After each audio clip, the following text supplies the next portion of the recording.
जय श्री राम मित्रों, भक्तजनों। ब्रह्म पुराण की कथा कह रहा हूँ। आज इसी क्रम में ब्रह्मा जी राम तीर्थ की महिमा कहेंगे। उसको मैं कहूँगा, ये कथा नैमिषारण्य तीर्थ में चल रही है। हम सभी मानसिक तौर पर तो नैमिषारण्य तीर्थ चलें। वहाँ लोमहर्षण जी इस कथा को कह रहे हैं। ब्रह्मा जी गौतमी तट पर स्थित तीर्थों का वर्णन कर रहे हैं। इसी क्रम में आज राम तीर्थ की महिमा कहेंगे। मैं डॉक्टर राजेंद्र मिश्रा टीकमगढ़ से इसको कहता हूँ। प्रतिदिन इसी क्रम में ब्रह्म पुराण की कथा कह रहा हूँ। आइए हम सब छोटा सा मंगलाचरण करके अपने समय का उपयोग करते हुए आगे की कथा सुनते हैं, कहते हैं।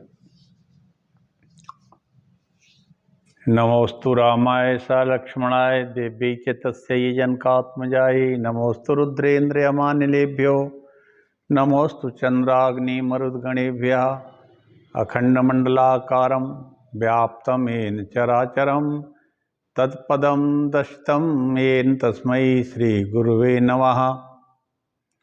वक्रतुण्ड महाकाय कोटिसूर्यसमप्रभं निर्विघ्नं कुरु देव सर्वकार्येषु यो सर्वदा। नमस्ते नीलकंठाय वेदसे परमात्मने विश्वाय विश्वबीजाय जगदानंद हेतवे मनोजवं मारुततुल्यवेगं जितेन्द्रियं बुद्धिमतां वरिष्ठं वातात्मजं वानरयूथ मुख्यं श्रीरामदूतं शरणं प्रपद्ये। अगुण सगुण गुण मंदिर सुंदर, अगुण सगुण गुण मंदिर सुंदर। ब्रह्मतम प्रबल प्रताप दिवाकर, जग मंगल गुण ग्राम राम के। दानी मुकुट तन धर्म धाम के, व्यापक ब्रह्म निरंजन निर्गुण विगत विनोद। सो अज प्रेम भगति वस, कौशल्या कै गोद। सियावर रामचंद्र की जय। चलो मन वृंदावन की ओर, चलो मन वृंदावन की ओर। प्रेम का रस जहाँ छलके है, प्रेम का रस जहाँ छलके है। कृष्ण नाम से भोर, चलो मन वृंदावन की ओर। चलो मन वृंदावन की ओर। वाह! ब्रह्मा जी कहते हैं, नारद अब मैं तुमसे राम तीर्थ की महिमा कहता हूँ। ये तीर्थ प्रकरण बहुत लंबा है। धीरे धीरे हम सभी कथाओं को कहते हैं। हर तीर्थ में एक कथा जुड़ी रही है, तब तक तीर्थ फिर वो की महिमा का पता चलता है या कहते हैं वो। तो ब्रह्मा जी कहते हैं, नारद और ब्रह्मा जी का संवाद चलता है, जिसको लोमहर्षण जी कहते हैं, यानी सूत जी कहते हैं। राम तीर्थ जो है ये बड़ी से बड़ी हत्याओं का भी, पाप का भी विनाश कर देता है, भ्रूण हत्या का भी नाश कर देता है। इसके श्रवण मात्र से मनुष्य सब पापों से मुक्त हो जाता है। एक इक्ष्वाकु वंश में, सूर्य वंश में एक दशरथ नाम के राजा हो गए हैं। ये दशरथ नाम के राजा थे, सब बड़े विख्यात थे। इनकी 3 पत्नियां थी, कौशल्या, सुमित्रा, कैकेयी। राजा दशरथ अयोध्या के राज सिंहासन पर आसीन थे। ब्रह्मवेत्ताओं में श्रेष्ठ वशिष्ठ जी उनके पुरोहित के पद पर प्रतिष्ठित थे। राजा दशरथ के समय में किसी तरह की किसी को मानसिक शारीरिक चिंता नहीं रहती थी। सभी आश्रम अपने अपने आश्रमों में सुखी थे। एक समय दैत्य और दानवों में भारी युद्ध छिड़ गया। देवताओं की ओर से राजा दशरथ ने युद्ध में भाग लिया। देवता विजयी हुए, लेकिन दानवों ने राक्षसों से स्वर्ग में पहुंचकर दैत्य दानवों और राक्षसों ने जब इंद्र से लड़ाई या युद्ध किया तो उसमें दैत्यों का जो नायक था वो था नमुची। उसने राजा के धुर को तोड़ दिया। धुरी टूटने का पता राजा को नहीं लगा और उस समय उनकी जो पत्नी पास में बैठी थी कैकेयी, उसने धुरी टूटी देखकर उसकी जगह अपना हाथ लगा दिया। यह बड़ा अद्भुत कार्य किया था। रथियों में श्रेष्ठ दशरथ जी ने कैकेयी के हाथों में थामे हुए रथ के द्वारा दैत्य और दानवों पर विजय पाई। तब देवताओं से अनेक वर पाकर उनकी अनुमति लिए वे अयोध्या को लौट आए। आते समय मार्ग में राजा के बीच में जब महाराज दशरथ ने अपनी कैकेयी की ओर दृष्टिपात किया, तब उसके साहसपूर्ण कार्य को देखकर बड़े विस्मित हुए। नारद इस कार्य से प्रसन्न होकर कैकेयी को उन्होंने वरदान दे दिए। कैकेयी ने भी राजा की आज्ञा स्वीकार करके इस प्रकार कहा, आपके दिए हुए वरदान आपके पास रहें, आवश्यकता पड़ने पर मैं ले लूंगी। राजा दशरथ पुरस्कार में अनेक आभूषण देकर अपनी कैकेयी के साथ अपने नगर में आ गए। तदनंतर बहुत समय के बाद मुनीश्वर श्रृंगी ऋषि की कृपा से कौशल्या से राम, कैकेयी से भरत और सुमित्रा से लक्ष्मण और शत्रुघ्न नाम के पुत्र हुए। वे सभी पुत्र बुद्धिमान, प्रिय और आज्ञाकारी थे। एक बार महर्षि विश्वामित्र आए। उन्होंने राजा दशरथ से भगवान राम की याचना की। राजा बोले, भैया मैंने बुढ़ापे में देवयोग से ये बच्चे पाए हैं। मैं अपना शरीर और राज्य तुम्हें दे सकता हूँ, लेकिन बच्चे नहीं दूंगा। तो उस समय वशिष्ठ ने राजा दशरथ से कहा कि राजन, रघुवंशियों में किसी प्रकार की प्रार्थना को ठुकराना नहीं सीखा है। वशिष्ठ जी भगवान राम के प्रभाव को जानते थे। तब उन्होंने कहा, राम और लक्ष्मण से कहा, पुत्रों तुम महर्षि विश्वामित्र के यज्ञ की रक्षा करने के लिए जाओ। ऐसा कहकर दोनों पुत्र विश्वामित्र जी को राजा ने सौंप दिए वशिष्ठ जी के कहने पर। वशिष्ठ जी के कहने पर सौंप दिए। और विश्वामित्र आए क्यों थे लेने ने? सत्य तो यह है कि विश्वामित्र चंद्रवंश के एक बहुत बड़े महाशूरवीर राजा थे। इनके पास अपार विद्याएं और अपार शस्त्र थे। वो दें तो किसको दें? तो उन्होंने इसके लिए राम जी को उपयुक्त समझा, क्योंकि भगवान राम विष्णु के अवतार थे, इसलिए वो लेने आए थे। यूँ कर उन्होंने विश्वामित्र जी को सौंप दिए और राम लक्ष्मण बहुत अच्छा कहकर राजा दशरथ को नमस्कार किया और यज्ञ की रक्षा के लिए विश्वामित्र के साथ प्रसन्नतापूर्वक चल दिए। तब महर्षि विश्वामित्र उन दोनों भाइयों को माहेश्वरी विद्या, महाविद्या, धनुर्वेद, शस्त्र विद्या, अस्त्र विद्या, लोक विद्या, रथ विद्या, गज विद्या, अश्व विद्या, गदा विद्या, मंत्र द्वारा अस्त्रों के आवाहन और विसर्जन की शिक्षा भी दी।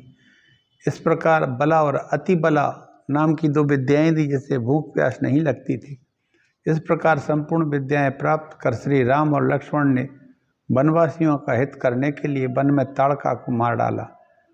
वन में ताड़का नाम की एक बहुत बड़ी भयानक यक्षिणी रहती थी, राक्षसी टाइप जैसी थी वो। हाथ में धनुष लेकर यज्ञ की रक्षा करने लगे राम जी।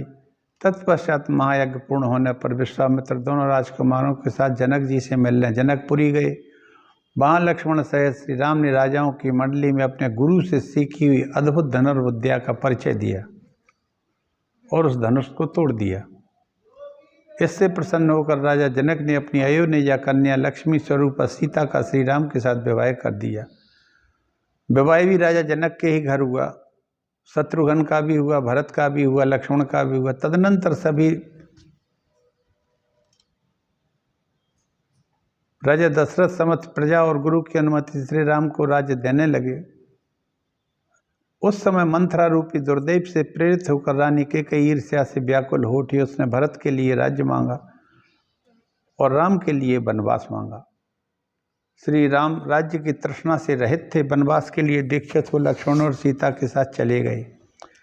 राम लक्ष्मण और गुणशालिनी सीता स्मरण करके महाराज को बड़ा दुख हुआ, उन्होंने अपने प्राण त्याग दिए। इधर रामचंद्र जी चलते चलते चित्रकूट में आ गए, वहीं उन्होंने 3 वर्ष लगभग व्यतीत किए, ऐसा इसमें ब्रह्म पुराण में कहा है।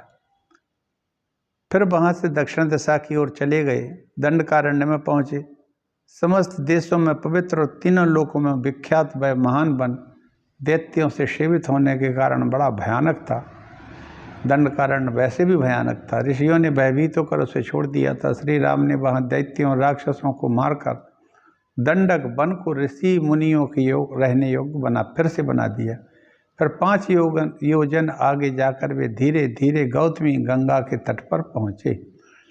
भगवान शिव की जो पंचभूत एवं अनिर्वचनीय पराशक्ति है, वही जल स्वरूप में प्रकट हुई गोमती नदी है, ऐसा संत महात्माओं का कथन है। गौतमी ब्रह्मा विष्णु और शिव के लिए भी माननीय और वंदनीय है। श्री राम बोले, अहो गंगा का कैसा अद्भुत प्रभाव है, तीनों लोकों में इसकी कहीं उपमा ही नहीं है। हम धन्य हैं कि त्रिभुवन पावनी गंगा का दर्शन पा सके।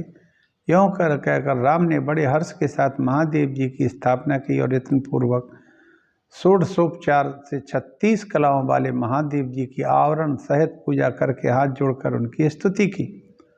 राम जी ने कहा, मैं पुराण पुरुष शंभु को नमस्कार करता हूँ, जिनकी असीम सत्ता का पार नहीं, अंत नहीं। मैं उन सर्वज्ञ शिव को मैं प्रणाम करता हूँ। अविनाशी प्रभु रुद्र को नमस्कार है, सबका संहार करने वाले सर्व को मस्तक झुकाकर प्रणाम करता हूँ। अविनाशी परम देव को नमस्कार है, उमापति को नमस्कार है, दरिद्रता की विनाश करने वाले भगवान शिव को नमस्कार है, रोगों का अपहरण करने वाले महेश्वर को प्रणाम है, विश्व की उत्पत्ति के बीजभूत भगवान भय को प्रणाम है, भव को प्रणाम है, जगत का पालन करने वाले परमात्मा को नमस्कार है, पार्वती जी के प्रियतम अविनाशी प्रभु को नमस्कार है, चिन्मय प्रमेय है, त्रिलोचन है, करुणा करने वाले हैं, संसार को भय देने वाले भगवान भूतनाथ को सर्वदा नमस्कार करता हूँ। मनोवांछित फलों के दाता महेश्वर को प्रणाम, तीनों वेद जिनके नेत्र हैं, त्रिलोचन को प्रणाम। इस तरह से भगवान शिव की राम जी ने बड़ी सुंदर स्तुति की। तदनंतर भगवान शंकर ने प्रकट होकर श्री राम लक्ष्मण से कहा, तुम्हारा कल्याण हो, तुम अब लोग वर मांगो जो चाहते हो। श्री राम जी बोले, सुरेश्वर श्रेष्ठ महेश्वर, जो लोग इस स्तोत्र से भक्ति पूर्व आपकी स्तुति करें, उनके संपूर्ण कार्य सिद्ध हो जाएं। वाह!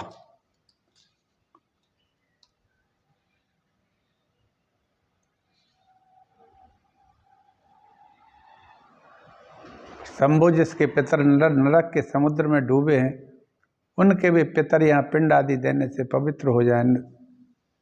वाचिक शारीरिक पाप जहाँ स्नान करने से तत्काल नष्ट हो जाएं, सभी को उत्तम फल मिले। यह सुनकर शंकर जी प्रसन्न हुए। उन्होंने मस्तु कर श्री रामचंद्र जी की बात का अनुमोदन किया।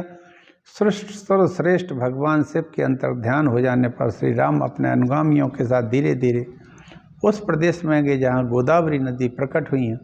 तब से वह तीर्थ श्री राम तीर्थ के नाम से जाना जाता है। जहाँ लक्ष्मण ने स्नान और शंकर का पूजन किया वह लक्ष्मण तीर्थ के नाम से प्रसिद्ध हुआ, और जहाँ सीता ने स्नान आदि करके भगवान शिव की पूजा की वह सीता तीर्थ के नाम कहलाया। सीता तीर्थ नाना प्रकार की पाप राशि को निर्मूल करने में समर्थ है। जिनके चरणों से त्रिभुवन पावनी गंगा प्रकट हुई, उन्होंने ही जहाँ स्नान किया उस तीर्थ की विशिष्टता के विषय में क्या कहा जा सकता है। श्री राम तीर्थ के समान कहीं कोई भी तीर्थ नहीं हो सकता। ऐसा राम तीर्थ की महिमा का वर्णन ब्रह्मा जी ने किया। इसके बाद पुत्र तीर्थ की महिमा आती है। गौतमी तट पर विख्यात पुत्र तीर्थ है, वह पुण्य तीर्थ भी कहलाता है। महर्षि कश्यप की यहाँ दिति, दनु इत्यादि उनकी जो पत्नियां थीं, उनमें से दिति और दनु के पुत्र दैत्य और दानव कहलाए। दिति पुत्र वियोग के दुख से मन में स्पर्धा लेकर अपनी बहन दनु के पास आई और बोली कि हमारे दैत्य और पुत्र बड़े दुखी हैं। इस समय देवताओं जो कि अदिति के पुत्र, वो भी उन्हीं की एक कश्यप ऋषि की बड़ी पत्नी जो थी अदिति थी, उनसे देवताओं ने जन्म लिया। दिति से दैत्यों ने और दनु से दानवों ने। इस तरह से, लेकिन इनमें एक विलक्षण बात ये थी कि ये दैत्य और दानव आपस में बड़े शत्रुता रखते थे। दनु ने कहा कि तुम एक महाबली पुत्र पैदा करना चाहो तो कश्यप जी को संतुष्ट करो, जिससे कि एक महान जीवात्मा तुम्हारे यहाँ जन्म ले जो इन देवताओं को परास्त कर सके। तब उसने अच्छा किया और कश्यप जी को संतुष्ट किया। दनु ने, दिति ने। कश्यप जी ने कहा मैं तुम्हें क्या दूं, बताओ। तो उसने कहा कि मैं वीर जननी कहला सकूं ऐसा पुत्र चाहिए, अत्यंत बलिष्ठ महावीर पुत्र चाहिए मुझे। तब उन्होंने उनके लिए एक उपदेश करता हूं जो 12 वर्षों का पालन करने के बाद फल देता है। तुम यदि उस व्रत का पालन कर सको तो एक श्रेष्ठ पुत्र होगा। वो 12 वर्ष हो जाने के बाद ही संभव हो पाएगा। पति का वचन सुनकर 12 वर्ष तक दिति ने बड़ा भारी व्रत किया। तब कश्यप जी की कृपा से दिति के गर्भ में एक पुत्र आया और वो पुत्र दिनों दिन बढ़ने लगा। एक दिन इसका इंद्र का एक मित्र था मय दानव, जो बहुत मायावी था और नमुची का भाई भी था। तो मय दानव ने कहा कि अगस्त के आश्रम पर इंद्रदेव तुम जाओ और जाकर वहाँ दिति के गर्भ में तुम्हारा शत्रु जो बढ़ रहा है उसको टुकड़े टुकड़े कर डालो, क्योंकि विद्वान पुरुष किसी भी उपाय से अपने अभीष्ट कार्य की सिद्धि करते हैं। ऐसा शास्त्रोक्त या सामाजिक या राजकीय मत है। अपनी सिद्धि के लिए एक व्यक्ति कुछ भी कर्म करता है, सत हो या असत हो। सत असत कर्म का ध्यान ना करते हुए वो तो अपनी कार्य सिद्धि का करना है, उसको चाहे वो कुछ भी गलत काम भी करना पड़े तो करता है, ऐसा श्रुतियाँ कहती हैं। अभीष्ट कार्य इतना कहकर तब फिर इंद्र गया और बहुत अधिक सेवा करने लगा दिति की, क्योंकि दिति भी माता की बराबर ही थी। एक दिन समय पाकर जब वो सो रही थी, उसके गर्भ का जो तेज था वो अमोघ होने लगा। एक दिन वह उत्तर की ओर सिरहाना करके सो रही थी। इंद्र ने मन में कहा यही अच्छा अवसर है, यूँ कहकर वे वज्र हाथ लेकर दिति के गर्भ में प्रवेश कर गई और बालक को मार डाला। बालक मरता था नहीं। बालक ने बहुत कहा कि हमें मत मारो, ऐसी स्थिति में कि मैं एक तो गर्भ में हूँ, दूसरा मैं इस स्थिति में नहीं हूँ कि युद्ध कर सकूं। लेकिन इंद्र तो मारने पे तुला हुआ था, क्योंकि वो जानता था कि शत्रु है। तब उसने उस गर्भ के कई टुकड़े कर डाले। तो उसने कहा मत मारो मत मारो, तो उससे उस गर्भ का नाम मरुत पड़ गया। वे सब के सब रो रहे थे, तो उन्होंने कहा मारुत मत रो, इसलिए मरुत हो गया। वे गर्भ में ही बलवान पराक्रमी हो गए। उन्होंने गर्भ के भीतर से ही अगस्त को आश्रम में माता पर टिकी हुई पुकार कर कहा, मुने हमारे पिता आपके भाई हैं, वे आपकी मैत्री का बहुत आदर करते हैं। कश्यप और अगस्त मित्र थे, चूंकि हम यह भी जानते हैं कि आपके मन में हम लोगों के प्रति बड़ा स्नेह है। कोई चांडाल नहीं करता जो इंद्र ने मेरे साथ किया है। तब अगस्त ने अत्यंत कुपित होकर सचिपति इंद्र को शाप दे दिया कि इंद्र संग्राम में शत्रु तुम्हारी पीठ देखेंगे। दिति ने भी गर्भ में समाये हुए इंद्र को रोषपूर्वक श्राप दे दिया कि तूने बच्चों को मारकर कोई पुरुषार्थ नहीं किया, तू राज्य से भ्रष्ट हो जाएगा। कश्यप जी भी आ गए उसी समय। अगस्त के मुख से इंद्र की यह कुत्सित चेष्टा सुनकर उन्हें बड़ा दुख हुआ। कश्यप जी बोले, बेटा गर्भ के बाहर निकलो, तुमने यह क्या पाप कर डाला। उत्तम कुल में पुरुष उत्पन्न पाप नहीं करते। पिता का आदेश सुनकर इंद्र बाहर निकल आए और खड़े हो गए पास में। दिति के गर्भ की शांति हो गई। गर्भ बालकों को इंद्र के साथ मित्रता करा दिया। उन बालकों की निरोगता, इंद्र की निर्दोषता, अगस्त के दिव्य शाप का उद्धार कैसे हो। तब कश्यप से कहा, प्रजापति तुम पशुओं, लोकपालों और इंद्र को साथ लेकर गौतमी के तट पर जाओ, वहाँ स्नान करके महादेव जी की स्तुति करो। शिव की कृपा से सबका कल्याण होगा, सबका दुख दूर हो जाएगा। देवता समर्थ बताए गए हैं, एक तो परम पवित्र गौतमी नदी और दूसरा करुणा निधि शिव वहाँ निवास करते हैं। कश्यप बोले, देवेश्वर शंकर मेरी रक्षा कीजिए। इस तरह से कश्यप जी ने भगवान शिव की स्तुति की। दिति ने भी स्तुति की।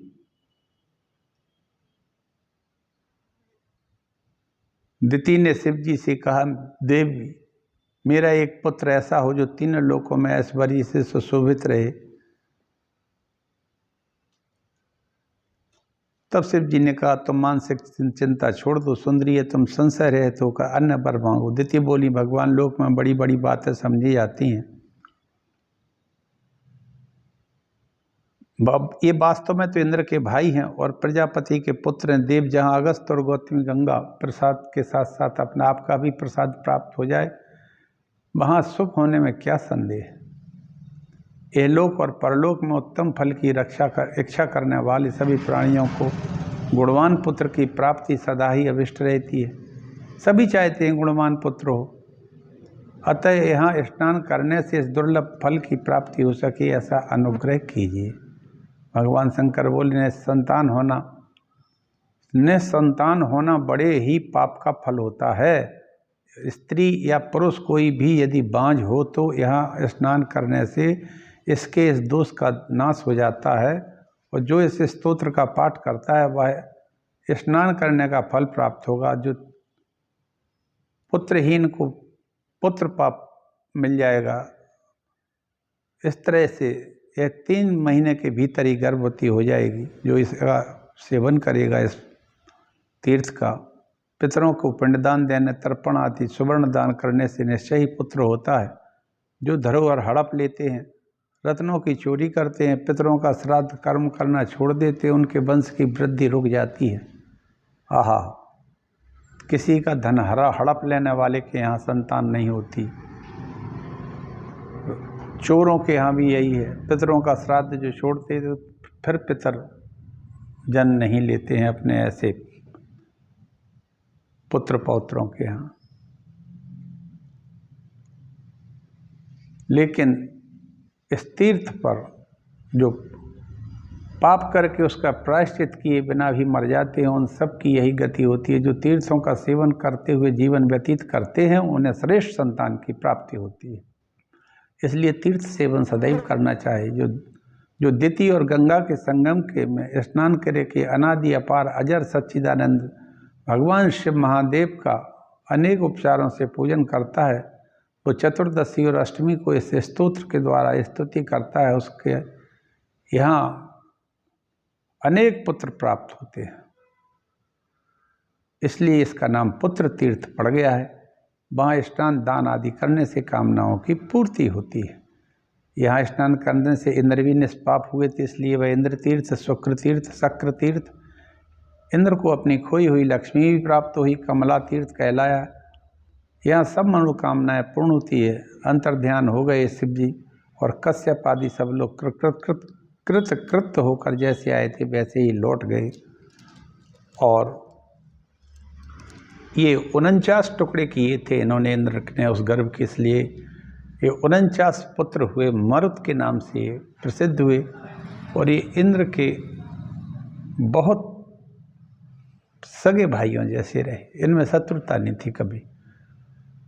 और ये वायु के द्वारा प्रेरित थे, इसलिए 49 मरुत कहलाए।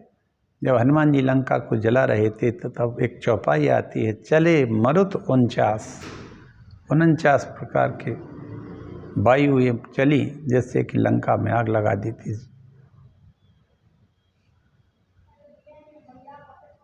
हनुमान जी महाराज ने। इस तरह से आज की कथा को मैं ही विराम देता हूँ। कल आगे की तीर्थ कहूँगा, यम, अग्नि, कपोत और उलूक तीर्थ कल कहूँगा। राम तीर्थ और पितृ तीर्थ आज कहे। इसमें रामायण का एक संक्षेप में वर्णन भी है और मरुदगणों के जन्म की कथा भी इसी तीर्थ से जुड़ी हुई है। आप सबको एक राम तीर्थ और इंद्र तीर्थ के प्रभाव का और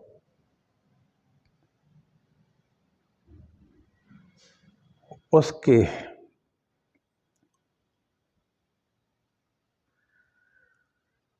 दर्शन के महत्व की जानकारी हुई है। इसी के साथ मैं वाणी को विराम देता हूँ। जय श्री राम।